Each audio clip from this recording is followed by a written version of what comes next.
الله وبركاته.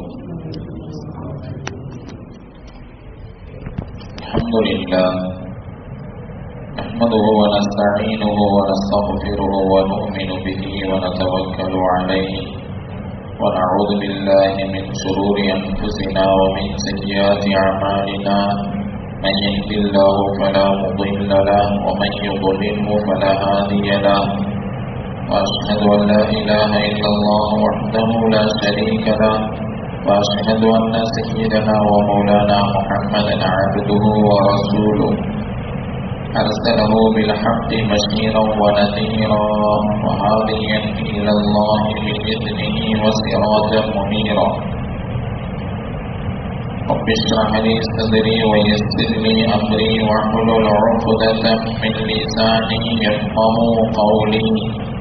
رب زدني علما وارزقني فهما وتفهيما. سبحانك لا علم لنا إلا ما علمتنا إنك أنت العليم الحكيم. سبحانك لا فهم لنا إلا ما فهمتنا إنك أنت الجواد الكريم. எல்லாம் வல்ல இறைவன் அவருடைய பொருத்தப்பட்ட நல்லவர்களுடைய கூட்டத்திலே நம்மை சேர்த்தருள்வானாக. ஈமானுடன் வாழ்ந்து ஈமானுடன் மரணிக்கும் நசீபை நம் அனைவர்களுக்கும் தந்தருள்வானாக. ஜன்னத்துல் ஃபிர்தௌஸ் என்ற உயர்ந்த சுவன பாக்கியத்தை நசீபாக்குவானாக. சகிக்குரிய அல்லாஹ்வுடையார்களே, 23வது ஜுஸுவில் இடம்பெற்றிருக்கக்கூடிய 39வது அத்தியாயமாகிய சூரத்து ஜுமர் என்கிற சூராவுடைய விளக்கங்களை நாம் பார்த்து வருகிறோம். 75 வசனங்கள் கொண்ட இந்த சூறாவில் இதுவரை நாம்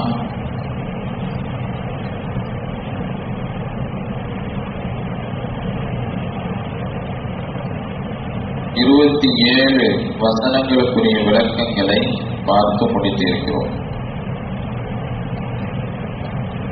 கடந்த வாரம் அல்லாஹ் இந்த குர்ஆனை பற்றி, குர்ஆனில் சொல்லப்பட்டிருக்கக்கூடிய வசனங்கள் ஒரே மாதிரியாக வரக்கூடிய வசனங்கள், திரும்ப திரும்ப ஓதப்படக்கூடிய வசனங்கள், இவைகளை நாமே இறக்கினோம். இந்த வசனங்கள் எப்பேற்பட்ட மாற்றங்களை ஏற்படுத்தும் என்பதையெல்லாம் அல்லாஹ் சொல்லி காமித்தார். அதைத் தொடர்ந்து நாளை மறுமையுடைய நாளிலே நரகத்திற்கு செல்லக்கூடியவர்கள், சுவனத்திற்கு செல்லக்கூடியவர்கள், இந்த இருவர்களும் சமமாக முடியுமா என்பதை அல்லாஹ் கேள்வி எழுப்பினான். அதைத் தொடர்ந்து இதற்கு முன்பு வாழ்ந்த சமூகமும் இவ்வாறே இறை மறுப்போடு வாழ்ந்து இறைவனுடைய வேதனையை சுவைத்தவர்களாக மரணித்தார்கள். அவ்வாறே உங்களுக்கும் இந்த உலக வாழ்க்கையிலே இழிவை சந்திக்க வேண்டிய நிலை ஏற்படும். மறுமையினுடைய வேதனையோ மிக மிக கொடுமையானது. நம் மக்கள் அறிய வேண்டாமா, அறிந்திருக்க வேண்டுமே என்கிற அடிப்படையில் அல்லாஹ் தஆலா சொல்லி முடியும். இறுதியாக இந்த குர்ஆனில் ஒவ்வொன்றுக்கும் நாம் உதாரணங்களை மக்களுக்கு சொல்லி விளக்கி இருக்கின்றோம் என்பதை அல்லாஹ் சொல்லி முடித்தார். وَلَقَدْ ضَرَبْنَا لِلنَّاسِ فِي هَذَا الْقُرْآنِ مِنْ كُلِّ مَثَلٍ لَعَلَّهُمْ يَتَذَكَّرُونَ. திட்டமாக நாம் மக்களுக்கு இந்த குர்ஆனிலே ஒவ்வொன்றுக்கும் எடுத்துக்காட்டோடு உதாரணங்களோடு நாம் சொல்லி இருக்கின்றோம். எதற்காக வேண்டி? அவர்கள் அதிலிருந்து அறிவுரைகள் பெற வேண்டும், பாடங்களும் படிப்பினைகளும் பெற வேண்டும் என்பதற்காக வேண்டி நாம் உதாரணங்களோடு சொல்லி காமிக்கிறோம். அல்லாஹ் பல்வேறு உதாரணங்கள், ஏகத்துவத்திற்கு உதாரணம், அதேபோல் உலக வாழ்க்கைக்கான உதாரணம், மனித வாழ்க்கைக்கான உதாரணம், என்று எல்லா ஏராளமான உதாரணங்களை குர்ஆன்ல அல்லாஹ் சொல்லிக்கார். அதைத் தொடர்ந்து அல்லாஹ் இந்த குர்ஆன் எந்த மொழியில் இறக்கப்பட்டதோ அந்த மொழியை பற்றி, அதன் பிறகு ஒரு உதாரணத்தோடு அல்லாஹ் தஆலா தன்னுடைய ஏகத்துவத்தை விளக்கும் வண்ணமாக உதாரணங்களை அல்லாஹ் சொல்லி காமிக்கிறார்.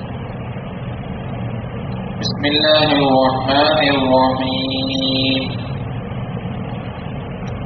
குர்ஆனன் அரபிய்யன் غير ذي عوج لعلهم يتقون.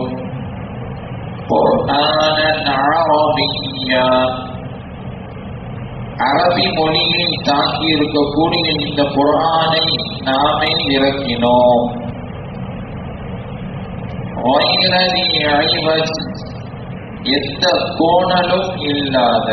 غير ذي عوج, عوج அப்படின்னு சொன்னா நெளிவு சுழிவு, கோணல் மாணல் சொல்லுவோம் தமிழ்ல. கோணல் மாணல்லாம் இருக்குதுங்க. ஆனா குர்ஆன் எப்பேற்பட்டது தெரியுமா? குர்ஆனன் அரபிய்யன் غير ذي عوج, எந்த கோணலும் இல்லாத அரபி மொழியில் இருக்கக்கூடிய இந்த குர்ஆனை நாமே இறக்கினோம். லஅல்லஹும் யத்தகூன், அவர்கள் இறையச்சமுடையவர்களாக ஆக வேண்டும் என்பதற்காக, அவர்கள் இறையச்சமானவர்களாக ஆகக்கூடும் என்பதற்காக, தெளிவான நேரான கோணல் மாணல் இல்லாத அரபி மொழியில் இருக்கக்கூடிய குர்ஆனை நாமே இறக்கினோம். இந்த வசனம் அரபி மொழியினுடைய மகத்துவத்தை நமக்கு எடுத்து காட்டுகிறது. உலகத்தில் உள்ள எண்ணிலடங்கா மொழிகளில் அரபு மொழி என்பது மிக மிக உன்னதமானது.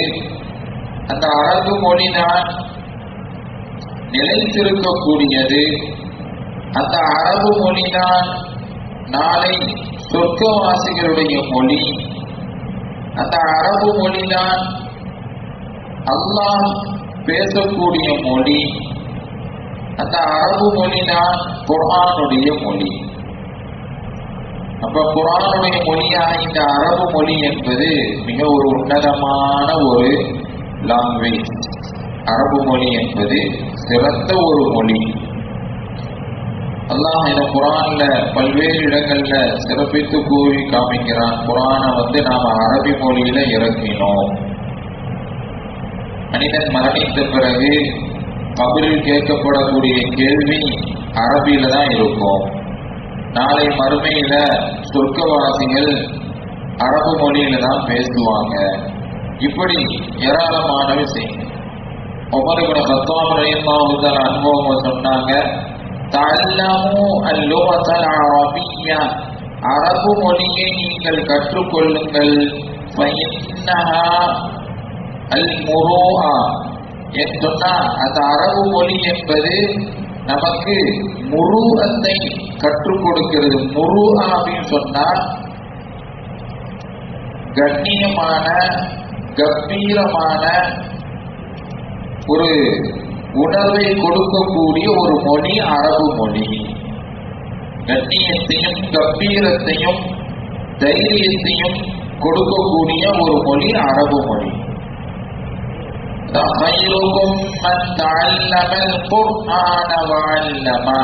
உங்களில் சிறந்தவர் குர்ஆனை தானும் கற்று பிறருக்கு கற்றுக் கொடுப்பவர். குர்ஆன் எந்த மொழியில இருக்குது? அரபு மொழி.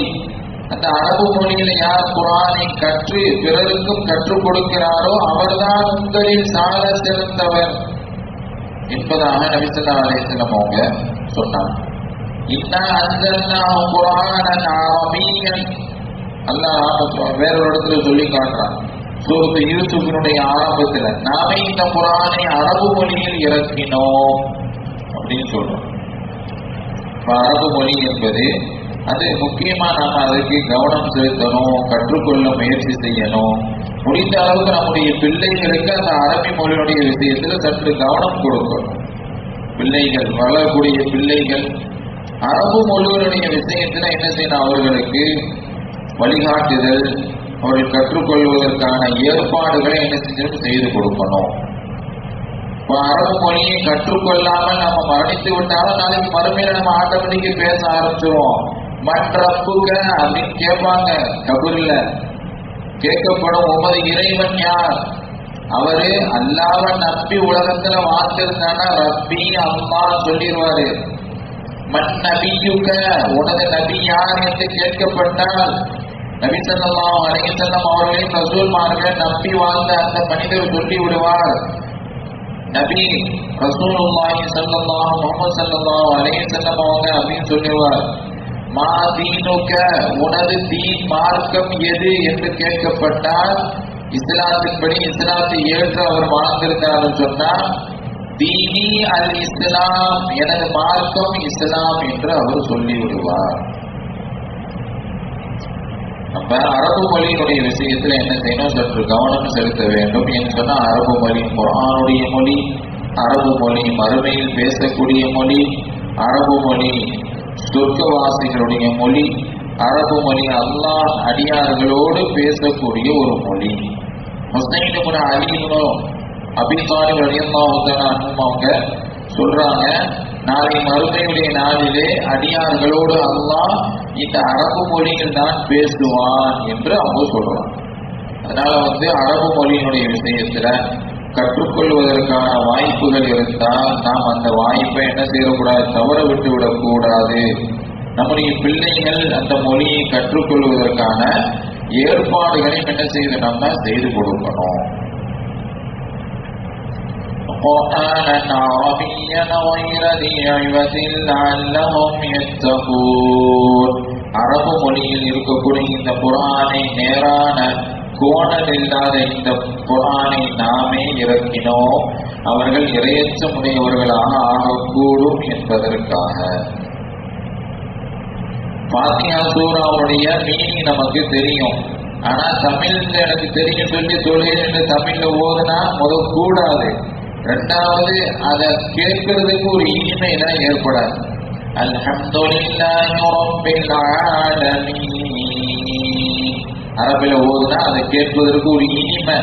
ஆனா அதையே தமிழ்ல மாத்தி எல்லா புகழும் அல்லாஹ் அடக்கி அகிலங்களின் இறைவனுக்கு உண்டாகட்டும், இது எப்படி இருக்கு? தமிழ்ல அது அந்த லாங்குவேஜ் அது வேற, ஆனா அரபு மொழிக்கும் சொல்லி அல்லாஹ் ஒரு ஈர்ப்பை வச்சிருக்கிறான். அந்த மொழி அதனாலதான் அல்லாஹ் குர்ஆனை அரபு மொழியில இறக்கினோம் நாம் அப்படி சொல்றோம். அதுல ஒரு ஈர்ப்பு இருக்குது. அதை படிக்க ஆரம்பிச்சுட்டாங்க அப்படின்னு சொன்னா குர்ஆனை படித்தால் அவங்களுக்கு ஹிதாயத்து கிடைத்து விடும். படிக்க விட மாட்டான் சைத்தான்.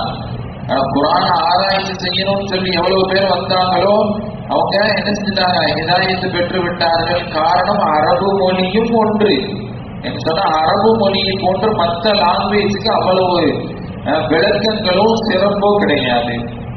ஒரு வார்த்தைக்கு பல் பொருள்கள் கொண்டது அரபு மொழி. ஒரே ஒரு வார்த்தை, அந்த வார்த்தைக்கு பல பொருள் இருக்கும். ஆனா மற்ற லாங்குவேஜ்ல இது போன்ற சிறப்புகள் இருக்காது. அப்ப அல்லாஹ் அரபு லாங்குவேஜ் மொழிக்கு என்ன செஞ்சிருக்கிறான், இவ்வளவு சிறப்புகளை வச்சிருக்கிறான். ஒவ்வொன்றுக்கும் துல்லியமா ஒரு புள்ளி இருந்தா ஒரு அர்த்தம், புள்ளி இல்லைன்னா வேற அர்த்தம், மேல ஜபர் இருந்தா ஒரு அர்த்தம், ஜேர் இருந்தா ஒரு அர்த்தம். ஹஜ்ஜுனா என்ன? துல்ஹஜ் மாதத்துல தவாப் செய்து குறிப்பிட்ட நாட்களில் மக்காவிற்கு சென்று குறிப்பிட்ட அமல்களை நிறைவேற்றுவதற்கு பெயரு ஹஜ்ஜு. ஆனால் ஹிஜ் சொன்னா என்ன அர்த்தம் தெரியுமா? ஹிஜ் அப்படின்னா ஆண்டு அர்த்தம். சமானிய ஹிஜ்ஜத். ஷுஐப் அலைஹிஸ்ஸலாம் அவங்க மூசா அலைஹிஸ்ஸலாம் அவங்ககிட்ட சொல்றாங்க, நீ என்னிடத்தில் 8 வருஷம் வேலை செஞ்சீங்கன்னு சொன்னா என் மகளை உனக்கு கட்டி கொடுப்பேன் அப்படின்னு. அந்த 8 வருஷம் அவங்க சொல்லப்படி சமானிய ஹிஜ்ஜத், 8 வருடம். ஹஜ் என்று சொன்னால் ஹஜ் என்கிற வணக்கம், ஹிஜ் என்று சொன்னால் அது ஆண்டு, ஹுஜ் என்று சொன்னால் என்ன? ஹுஜ்ஜத். ஹுஜ்ஜத்னா தர்க்கம் தலீல் செய்யறது. ஹுஜ்ஜத்னா என்ன செய்யணும்? வாதம் விவாதம் செய்யறோமா இல்லையா? ஆதாரங்களை எல்லாம் எடுத்து வச்சுட்டு ஹுஜ்ஜத் பண்றது. அதுக்கு பேர் ஹுஜ்ஜத், ஆதாரத்தோடு பேசுதல், விவாதம் செய்தல். அப்ப அரபு மொழிக்கு இவ்வளவு சிறப்பு. ஹலக படைத்தான், ஹலக சிறைத்தான். எவ்வளவு பெரிய டிஃபரண்ட். ஒரு புள்ளி இல்லைன்னு சொன்னா அப்படியே அர்த்தமே மாறிடுது.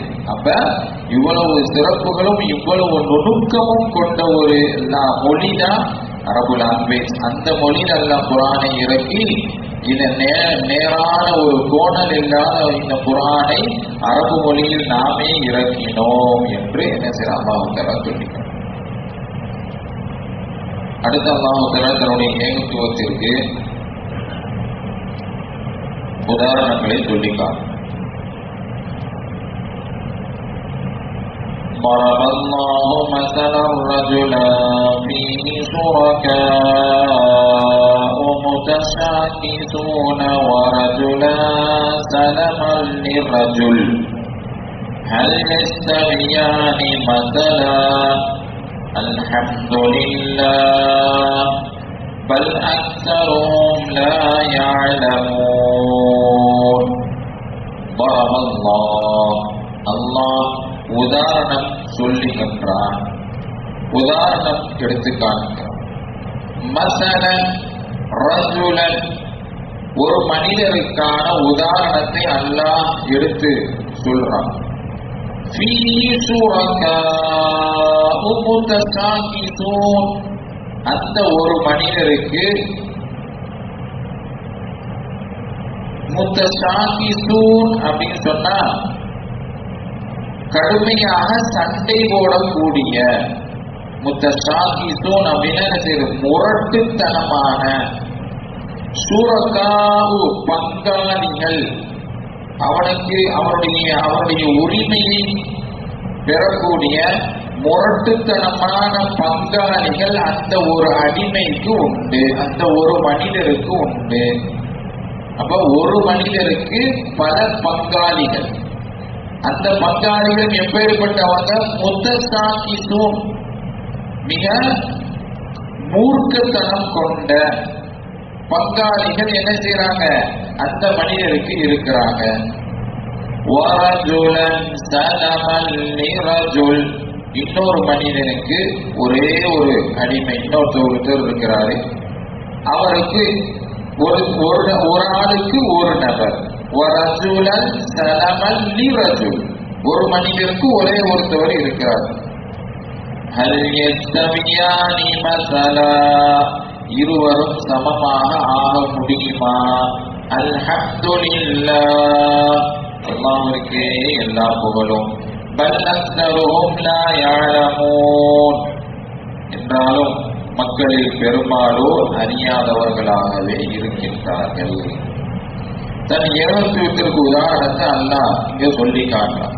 ஒரே ஒரு அடிமை அல்லது ஒரு மனிதர், அவர் இந்த வேலை வாங்கக்கூடியவங்க, அவருடைய முதலாளிகள், அவருடைய பங்காளிகள் சொல்லி ஒரு 10 பேர் இருக்கிறாங்க. எத்தனை பேருங்க? ஒரு 10 பேர். இப்ப இந்த ஒரு நபருக்கு 10 முதல்வர், 10 முதலாளி இருந்தா, இவன் 10 முதலாளியில எந்த முதலாளியுடைய பேச்சை இவனால கேட்க முடியும்? ஒரு முதலாளியுடைய பேச்சை கேட்பது, எந்த முதலாளியுடைய பேச்சை மறுதளிப்பது, எதை கேட்காமல் அதை விலகிக் கொள்வது, இவன் அதில் இருந்து தத்தரித்துக் கொள்ளுவான். அவனால் விஜயம் பெறவே முடியாது, அவனால் நிம்மதியாக வாழவே முடியாது. ஒரு மனிதருக்கு பல முதலாளிகள், பல பங்காளிகள் இருந்தால், ஆனால் இன்னொரு மனிதர் இருக்கிறார், ஒரே ஒரு மனிதர் தான், அவருக்கு ஒரே ஒரு முதலாளி. அந்த முதலாளி சொல்றதை இவர் நல்ல முறையில் கேட்டுக்கிறார், அவருக்கு இவர் நல்ல முறையில நடந்துக்கிறார். இந்த இருவரும் சமமாக முடியுமா? அல்லாஹ் ஒருவன், அல்லாஹோடு பல கடவுள்களை ஆக்கிக் கொண்ட ஒரு இறை மறுப்பாளராகிய நீங்கள் சற்று யோசனை பண்ணி பார்க்கணும். ஒரே ஒரு அடிமைக்கு பல முதலாளிகள் இருந்தால் எந்த முதலாளியுடைய பேச்சை கேட்டு அந்த அடிமையான நிம்மதியாக வாழ முடியுமா? வாழ முடியாது. அப்ப அல்லாஹ் இறைவன் என்பவன் ஒருவன், அவனோடு பல கடவுள்களை நீங்கள் ஆக்கி விடுகிற பொழுது யாருடைய பேச்சை நீ கேட்க முடியும்? யாருக்கு நீ கட்டுப்பட்டு நடக்க முடியும்? உன்னால் அதை செய்யவே முடியாது, வாழவே முடியாது. இப்ப இன்னொரு மனிதர் இருக்கிறாரு, அவர் அல்லாஹ்வை மட்டும் நம்பி வாழ்கிறார், ஏக இறைவனை ஏற்று இருக்கிறார், அவரை முழுமையாக அவனை மட்டுமே வணங்க முடியும், அவன் சொல்லக்கூடிய எல்லா விஷயங்களும் அப்படியே ஏற்று நடக்க முடியும். இந்த இருவரும் சமமாக ஆக முடியுமா? ஒரு அடிமைக்கு பல முதலாளிகள் இருப்பதற்கும் ஒரே ஒரு ஆளுக்கு ஒரே ஒரு முதலாளி இருப்பதற்கும் இரண்டுக்கும் வேறுபாடு உண்டா இல்லையா? அல் யஸ்தவியானி மஸலா, இருவரும் சமமாக ஆக முடியுமா? அல்ஹம்துலில்லாஹ், அல்லாஹ்விற்கு எல்லா புகழும். இந்த உதாரணத்தை சொல்வதையும் தாண்டி அல்லாஹ் புகழுக்குரியவன். உங்களுக்கு விளக்குவதற்காக இந்த உதாரணங்கள் நம்ம சொல்றோம். பல்லக்ஸருஹும் லா யஅலமூன், ஆனால் அவர்களில் பெரும்பாலோர் விளங்காமல் இருக்கிறார்கள், அறிந்து கொள்ளாமல் இருக்கிறார்கள் என்று அல்லாஹ் தஆலா சொல்கிறார். இன்னக மய்யிதுன் வ இன்னஹும் மய்யிதூன், நிச்சயமாக நபியே முஹம்மது ஸல்லல்லாஹு அலைஹி வஸல்லம், இன்னக நிச்சயமாக நீரோ மய்யித் மரணிக்க கூடியவரே, வ இன்னஹும் மய்யிதூன் மேலும் நிச்சயமாக அவர்களும் மரணிக்க கூடியவர்களே. அப்ப அல்லாஹ் சொல்றான், நபியே நீங்க எவ்வளவுதான் அவர்களுக்கு சொன்னாலும் ஏற்காவிட்டாலும் ஏற்றுக்கொண்டாலும் மரணம் என்பது கண்டிப்பாக எல்லோருக்கும் வரக்கூடியதுதான். நாளை மரணத்திற்கு பிறகு என்னை எல்லோரும் சந்திக்கக்கூடியவர்கள். அப்ப இன்னக மையித்தும், நீரும் மரணிக்கக்கூடியவர் தான், அவர்களும் மரணிக்கக்கூடியவர்கள் தான். அப்ப ஜனாதா வந்துச்சுன்னா மையித்து வந்துருச்சுன்னு சொல்லக்கூடாது. ஜனாதா வந்தா மவுத்து வந்திருக்குன்னு சொல்லணும், அல்லது ஜனாதா வந்திருக்குன்னு சொல்லணும். மையித்துன்னு சொன்னா யாரு? நாம எல்லாரும் மையித். என்ன அதுக்கு எல்லாத்தையும் மையித்து சொல்லிடுறாரு, தூங்கிட்டு இருக்கா அப்படின்னு இல்லை. நானும் மையித்து தான், நீங்களும் மையித்து தான். மையித்துன்னு சொன்னா மரணிக்க கூடியவர் அர்த்தம். மையித்துனா மரணிக்க கூடியவர். மவுத் அப்படின்னா மவுத்தாயிட்டாருன்னா இறந்து போயிட்டாரு அப்படிங்கிற அர்த்தம் வந்துடும். மாத்த அப்படின்னா இறந்து விட்டான், அதுல இருந்து மவுத். மையித் அப்படின்னா இறக்கக்கூடியவர், மரணிக்க கூடியவர் என்ற பொருள். இப்ப ஜனாசா வந்துருச்சுன்னா என்ன சொல்லணும்? ஜனாசா வந்துருச்சுன்னு தான் சொல்லணும். மையித் வந்துருச்சுன்னு சொல்லக்கூடாது. மையித் வந்துருச்சுன்னா அவருக்கு ரூஹ் இருக்குன்னு அர்த்தம். இப்ப நபியை பார்த்து அல்லாஹ் சொல்றான், இன்னக மையித்துன் வ இன்னகும் வ இன்னஹும் மையித்தூன், நீரும் மரணிக்க கூடியவர், அவர்களும் மரணிக்க கூடியவர்கள் தான். சும்ம இன்னகும் யௌமல் கியாமத்தி இன்த ரப்பிக்கும் தஹ்தஸிமூன், பிறகு நிச்சயமாக நீங்கள் கியாமத்துடைய நாளிலே உங்களுடைய இறைவனிடத்தில் தர்க்கம் செய்யக்கூடியவர்களாக வருவீர்கள். தஹ்தஸிமூன், நாளை உங்களுடைய இறைவனிடத்தில் நீங்க என்ன செய்வீங்க? தர்க்கம் செய்வீர்கள். இந்த வசனம் இறங்கிய பொழுது, ஓதி காட்டிய பொழுது, நபி ஸல்லல்லாஹு அலைஹி வஸல்லம் அவர்களிடம்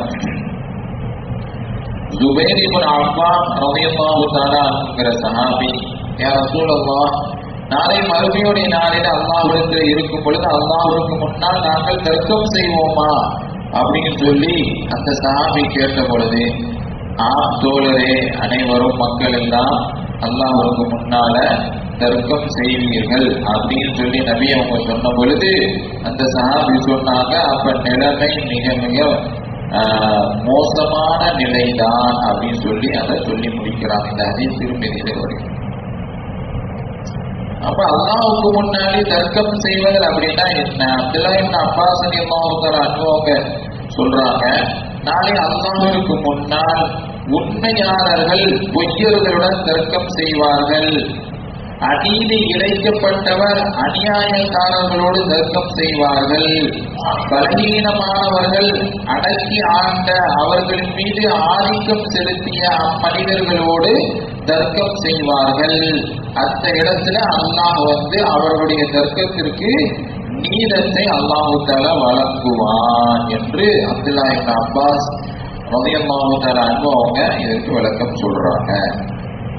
நாளைக்கு மறுமையுடைய நாள் என்ன செய்வாங்க? தர்க்கம் செய்வார்கள். இன்னொரு விளக்கமும் இதற்கு உண்டு. நாளை முஸ்லிம்களும் இறை மறுப்பாளர்களும் தர்க்கம் செய்வார்கள். நாங்கள்தான் உலகத்துல வாழும் பொழுது உங்களுக்கு சொன்னமா இல்லையா, உங்களிடத்திலும் குர்ஆனை கொண்டு வந்து கொடுத்தமா இல்லையா, இஸ்லாத்தின்படி வாழ்ந்து காட்டணுமா இல்லையா, இப்படி என்ன செய்வாங்க முஸ்லிம்கள் முஸ்லிம் அல்லாதவர்களை பார்த்து என்ன செய்வாங்க, தர்க்கம் செய்வார்கள், சொல்லி காமிப்பார்கள் என்ற பொருளும் உண்டு. சும்ம இன்னக்கும் யௌமல் கியாமத்தி ஐந்த ரப்பிக்கும் தஸ்தஸிமூன். 23 ஜுஸுகள் முடிந்துவிட்டு 24வது ஜுஸு ஆரம்பமாகிறது. அதே சூரா தான். அல்லாஹ் தஆலா இதிலேயும் என்ன செய்யறான், ஒப்புமைப்படுத்தி இவர்கள் சமமாக ஆகிவிட முடியுமா அப்படின்னு கேள்வி எழுப்பி அல்லாஹ் என்ன செய்யறான், அடுத்தடுத்த வசனங்களை சொல்லி காட்டும். فَمَنْ أَظْلَمُ مِمَّنْ كَذَبَ عَلَى اللَّهِ وَكَذَّبَ بِالصِّدْقِ إِذْ جَاءَهُ أَلَيْسَ فِي جَهَنَّمَ مَثْوًى لِلْكَافِرِينَ. எனவே அவர்களில் ஆக மிக அநியாயக்காரர் அவன்தான்.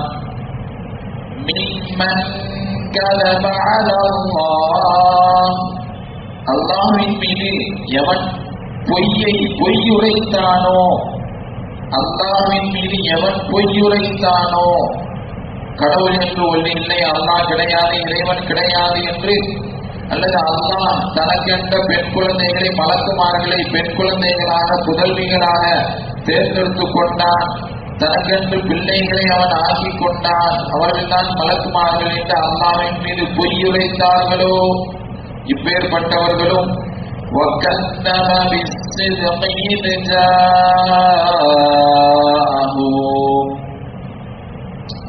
சத்தியம் உண்மை அவர்களிடத்திலே வந்த பொழுது அந்த உண்மையும் எவர் பொய்ப்பித்தானோ அவனை விட மிக மிக மிக அநியாயக்காரன் வேற எவன் இருக்க முடியும். அப்படின்னா இஸ்மு தப்தீல், வலம அப்படின்னா அநியாயம் செய்தான், அவுலம அப்படின்னா மிக மிக அதற்கு மேல. அப்ப இதுக்கு பேர் இஸ்மு தப்தீல் சொல்லுவாங்க. இவனை விட மிக மிக அநியாயக்காரன் வேற எவன் இருக்க முடியும்? அல்லாஹ் மீது பொய்யுரைத்து அந்த அல்லாஹ்வின் புறத்திலிருந்து வந்த வேதங்களையும் நபிமார்களையும் அத்தாட்சிகளையும் மறுத்து பொய்ப்படுத்திய இந்த அநியாயக்காரனை விட உலகத்தில் வேற எவன் அநியாயக்காரனாக இருக்க முடியும்? அலைஸ ஃபீ ஜஹன்னம மஸ்வல் லில் காஃபிரீன். இறை மறுப்பாளர்களுக்கு நரகத்திலேயே அவர்களுடைய தங்குமிடத்தை நாம் ஆக்கவில்லையா என்று அல்லாஹ் என்ன செய்கிறான், எச்சரிக்கை செய்கிறான். அவர்களை என்ன செய்கிறான், பயமுறுத்தாட்டுகிறான், கடுமையாக எச்சரிக்கை செய்கிறான். அலைஸ ஃபீ ஜஹன்னம் மஸ்வல் லில் காஃபிரீன். இறைவனின் மீது பொய்யுரைத்து இறைவனின் புறத்திலிருந்த வேதங்களையும் நபிமார்களையும் பொய்ப்படுத்திய அம்மக்களுக்கான தங்குமிடம் என்ன தெரியுமா? இறை மறுப்பாளருக்கான ஒதுங்குமிடம் நரகத்தில் நாம் ஆக்கவில்லையா அப்படின்னு எல்லாம் கேட்கிறான். நரகத்தில் ஆக்கவில்லைன்னா என்ன அர்த்தம்? நீ ஒதுங்கும் இடம் கண்டிப்பா நரகம் தான், வேற ஆப்ஷனே இல்லை, உனக்கு வேற வழியே கிடையாது அப்படிங்கறத அல்லாஹ் சொல்றான். அலைஸ ஃபீ ஜஹன்னம மஸ்வல் லில் காஃபிரீன். இறை மறுப்பாளருக்கான தங்குமிடம் நரகத்தில் நாம் ஆக்கவில்லையா? அப்போ சொர்க்கத்துல இடம் கிடையாது, வேறு எங்கேயும் இடம் கிடையாது, நரகம்தான். வல்லதீ ஜாஅ பிஸ்ஸித்கி வஸத்தக பிஹி உலைக ஹுமுல் முத்தகூன். மேலும் அல்லதீ ஜாஅ பிஸ்ஸித்கி, உண்மையை கொண்டு வந்தார்களோ, யார் உண்மையை கொண்டு வந்தாரோ, வஸத்தக பிஹி, அந்த உண்மையை எவர் உண்மைப்படுத்தினாரோ, உலைக அவர்கள்தான், அவர்கள்தான், அல்லாஹ் சொல்றான், உலைக அவர்கள்தான், அவர்கள்தான் அல் முத்தகூன் இறையச்சமுடையவர்கள். உலாயிக ஹுமுல் முத்தகூன், அவர்கள்தான் இறையச்சமுடையவர்கள். இது வல்லதி ஜாஅ பிஸ்ஸித்க், உண்மையை கொண்டு வந்தவர்கள் என்பதின் பொருள் நபி ஸல்லல்லாஹு அலைஹி வஸல்லம் அவங்க வஸத்தக பிஹி, அதை உண்மைப்படுத்தியவர்கள் என்பதின் பொருள் அந்த இஸ்லாத்தையும் அந்த வேதத்தையும் அந்த குர்ஆனையும் அந்த நபி ஸல்லல்லாஹு அலைஹி வஸல்லம் அவர்களையும் உண்மைப்படுத்திய அம்மக்கள். இவர்கள் யாரு? உலாயிக ஹுமுல் முத்தகூன், இவர்கள் தான் இறைவனை அஞ்சி நடக்கக்கூடிய முத்தகீன்கள் என்று அல்லாஹ் சொல்றான். இந்த முத்தகீன்களுக்கான கூலி என்ன? லஹும் மா யஷாஊன இன்த ரப்பிஹிம், தம்முடைய இறைவனிடத்திலே அவர்கள் என்னவெல்லாம் நாடுகிறார்களோ அத்துணையும் உண்டு. லஹும் மா யஷாஊன், என்னெல்லாம் நினைக்கிறார்களோ அத்துணையும் உண்டு அவர்களுக்கு. இன்த ரப்பிஹிம், தம்முடைய இறைவனிடத்திலே. அப்ப சொர்க்கத்துல நினைச்சது கிடைக்கும், கிடைக்காமலும் போகும். அதுதான் இந்த உலகம். இந்த உலகத்துல நினைச்சதும் கிடைக்கும், கிடைக்காமலும் போகும். ஆனால் சொர்க்கம் என்பது அப்படி அல்ல. சொர்க்கத்துக்குள்ள ஒரு முதல் கால் எடுத்து வச்சுட்டான உலகத்துல நடந்த எல்லா துன்பங்கள், கவலைகள், துயரங்கள், அல்லல் எதுவுமே எல்லாத்தையும் மறந்துடுவான் மனிதன். அல்லாஹ் புகழ்வான். அதனால் ஹசன், கவலையை நீக்கிய என் ரப்புக்கே எல்லா புகழும். சொர்க்கத்துக்குள்ள போன உடனே அப்படியே சொர்க்கவாசி எல்லாத்தையும் மறந்துடுவார். சொர்க்க நரகத்துல நான் கஷ்டப்பட்டனா, சிரமப்பட்டனா, ஒண்ணுமே ஞாபகம் எதுவுமே இல்லையே, மறந்துடுவான் எல்லாம் அவனுக்கு. அப்படி ஏன்னா அதனுடைய அந்த சொர்க்கத்தினுடைய அந்த பிரம்மாண்டம், அதனுடைய இனிமை, அதனுடைய கவர்ச்சி. அதற்கு முன்பு வாரங்களில் நம்ம இதுக்குள்ள விளக்கங்களை பார்த்தோம். சொர்க்கம் எப்படி எல்லாம் அதனுடைய மாளிகை எப்படி எல்லாம் கட்டப்படுகிறது, வைர வைடூரியங்கள், அதனுடைய பொடி பொடி கற்கள் எல்லாம்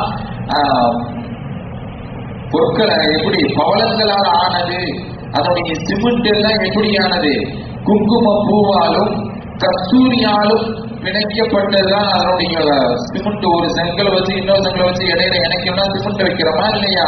அங்க எல்லாமே கஸ்தூரி, வைர வைடூரியங்கள், பவளங்கள், முத்துக்கள், இவைகளால் கொண்டு அந்த மாளிகைகள் அமைக்கப்பட்டிருக்கும். இது சொர்க்கவாசிகளுக்கு. ஆமா, அந்த சொர்க்கம் எப்படிப்பட்டது? வலா ஐனுன் ரஅத் வலா உதுனுன் சமியத், எந்த கண்களும் கண்டிராத, எந்த செவியும் செவியுறாத, எந்த உள்ளத்திலும் அதை பற்றிய ஒரு போட்டோ, ஒரு என்ன செய்யறது, அதை பற்றிய ஒரு வரைபடம் உள்ளதுன்னா இப்படி இருக்கும். இப்படி நேரம் போயிட்டு லெப்ட்ல இப்படி பிரம்மாண்டமான ரூமு, இப்படி ரைட்ல போட்டா இங்க ஒரு 100 மாடி கட்டிடம். ஒன்னால வலா கஃபர அலா கல்பி பஷர், மனிதனுடைய உள்ளத்திலே அதை பற்றிய வரைபடமே சொல்ல முடியாத அப்பேற்பட்ட ஒரு சொர்க்கம். அந்த சொர்க்கத்துக்குள்ள மனிதன் உள்ள போன உடனே என்னவாகும்? சொர்க்கம் தான் வரும். உலகமே மறந்து போயிடும் அவனுக்கு. உலகத்துல எந்த ஒரு விஷயமும் அவனுக்கு என்ன செய்யாது, ஞாபகம் இருக்காது. கவலைகள், கஷ்டங்கள், துன்பங்கள், துயரங்கள் எதுவும் இருக்காது. இதே மாதிரிதான் நரகவாசி. நரகத்துக்குள்ள முதல்ல நுழைஞ்ச உடனே என்னவாகும்? அவன் உலகத்துல பட்ட மகிழ்ச்சி எல்லாம் சுத்தமா ஞாபகமே இருக்காது. நரகவாசினா இந்த உலகம் தான் அவனுக்கு சொர்க்கமா இருந்திருக்கும். இந்த உலகத்துல அல்லாஹ் ஏறிய விஷயங்களை மறுத்து வாழ்ந்திருப்பான். நபி அவர்கள் சொன்ன விஷயங்களை ஏற்காமல் மறுத்து வாழ்ந்தவன். இந்த உலகத்துல மனோ இச்சைப்படி நம் வாழ்க்கையை அமைத்துக் கொண்டவன். இந்த உலகத்தில் சிறிது காலம் 50 வயசோ 60 வயசோ அதிகபட்சம் ஒரு 100 வயசோ அவனுக்கு மகிழ்ச்சியாக வாழ்ந்திருக்கலாம், மனசு நினைச்சபடி வாழ்ந்திருக்கலாம். மரணித்த பிறகு இந்த மகிழ்ச்சி எல்லாம் ஒண்ணுமே இல்லாம போய் நரகத்துக்குள்ள முதல்ல போனோன்னு நான் உலகத்துல மகிழ்ச்சியை உணர்ந்தேனா அப்படின்னு என்ன செய்வான் நரகவாசி கேட்பான் என்று ஹதீஸ்ல நபி ஸல்லல்லாஹு அலைஹி வஸல்லம் அவங்க சொன்னார். அப்ப சொர்க்கவாசிகளுக்கான சுப செய்தி என்ன? லஹும் மா யஷாஊன இன்த ரப்பிஹிம், தம்முடைய இறைவனிடத்திலே நாம் நாடியதெல்லாம் அவர்களுக்கு கிடைக்கும், கொடுக்கப்படும். ذَلِكَ جَزَاءُ الْمُحْسِنِينَ இதுதான் நன்மை செய்யக்கூடியவர்களுக்கான கூலியாக இருக்கிறது என்று அல்லாஹ் தஆலா என்ன செய்யலாம், இதோடு முடிக்கின்றான். இன்ஷா அல்லாஹ் வரக்கூடிய வாரங்களில் அடுத்த வசனங்களுக்கான விளக்கங்களை பார்ப்போம். வாஹிரு தாவானா அல்ஹம்துலில்லாஹி ரப்பில் ஆலமீன்.